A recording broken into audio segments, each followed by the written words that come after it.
Okay, so I mean, well, first off, I mean, how many markets are you in, and then what does your marketing strategies look like now? Yeah, so right now we're still doing a little bit of California. That's where we started. That's where our bread and butter And was. like Southern California, or just like Yeah, a Southern specific county? California. Only Southern California, yeah. Gotcha. So the main southern parts, all the counties in the south. But now that I moved to Florida, I stopped my marketing in California. I'm only Mhm. working whatever's in the pipeline Right. and try to lock those up. And we opened up in Georgia, Florida, North Carolina, and a little bit of Tennessee. But now I'm taking it back a notch, and now I'm just all in Florida, and a little bit of Georgia. Okay. So I said, you know what? Rather than going into all these other states, I'm very bullish on the state of Florida. I think the state Oh of yeah, Florida, great market. yeah. So I don't know. I think Florida 10 years from now, it's going to be like California price wise. So I want to invest my efforts, my resources, my buyers, and my pipeline in Florida so that I can buy properties in Florida too. So right now, There you we're go. really only Florida, a little bit of Georgia, and working whatever we have in California. Oh, I love it. Yeah, Yeah. Florida. And well, I mean that brings me to my next question, Omar. Why did you leave us? Why did you move from Southern California to Florida? Yeah. So I think the number one answer to that was discomfort. I Hmm. wanted to get out of my comfort zone. I'm pretty big on personal growth and development, and I believe there's a certain level of comfort of maybe sticking around in an area where you've been for a long time. So I really wanted to challenge myself. You know, I've been in Palm Springs my entire life, and it was also like a lifestyle move. I mean, I'll get into the other reasons, but I said I'm going to challenge myself to set up shop somewhere completely different, somewhere completely new, no friends, no family. Let's Hmm. see what you're all about. So that was number Wow. one. Just setting up shop somewhere different, um, challenging myself, and I couldn't find a different state like Florida that has a good combination of weather, lifestyle, no state taxes.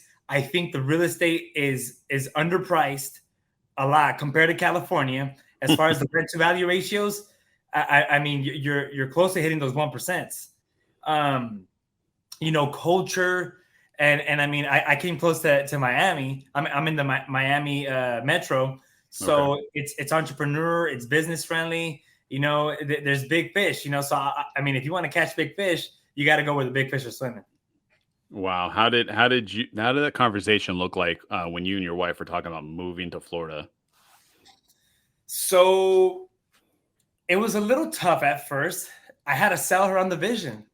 I had to paint the vision for her, you know. And everything happened so fast. We were just in here talking just a little bit ago. I said, "Wow, look at how fast that happened." I said it was barely a year ago that we decided to make the jump, and here we are now in our office. And she said, "Yeah." She's like, "You're crazy." She said, "I didn't think you were gonna. I didn't think you were gonna go for it." So I had told her I'm big on goal setting. So we do annual goals and we meet them. We review them quarterly. So I was doing my annual goals in late 2021, December last year, and so I said, you know what? All right, what's the big goal that I want to do this next year? And I thought, you know what? I mean, I had kept talking about moving to Florida, and I thought, you know what? I mean, we're either just going to talk about it or we're actually going to do it. And so I told her, hey, listen, what do you say we move to Florida? Hey, come on, like it's gonna be nice. We're gonna have a lifestyle by the beach, all that stuff. And so at first she was on the fence, but then she bought into the idea. I painted the vision. I said, come on, babe, we're gonna grow our company out there. We're gonna be by the ocean, all that stuff. And so she's like, all right, she admitted that she didn't think that I was gonna pull the trigger. Hmm. So it was kind of a tough conversation, but like I tell everybody else, you got to paint the vision. You got to sell them on the vision. If they Hmm. can't see the vision, then they're not going to buy into it. 100%. Well, I'm glad. I hope hope you guys have it doing good. Hopefully it was a good decision. Like I said, from here it looks like you guys made the right decision. Now, let me ask you this, Omar. What advice would you give someone trying to get consistent deal flow, to get in consistent deal flow?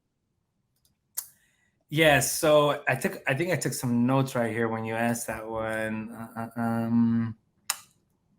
Like if there was somebody just sitting in front of you, like a new guy, Omar, Okay, I look up to you. What would you tell me to get more deals? yeah. Um, I kind of had the answer to that, but I wanted to make sure that I looked at my notes because I wanted to see. I felt like there was like something good to be said there. So it's a numbers game. You got to fill up the pipeline. You know, Mhm. you got to be consistent and persistent. If you're not building up that pipeline with some volume, with some deals in there, if you're only doing it sporadically here and there, then you're only going to get one or two deals here and there.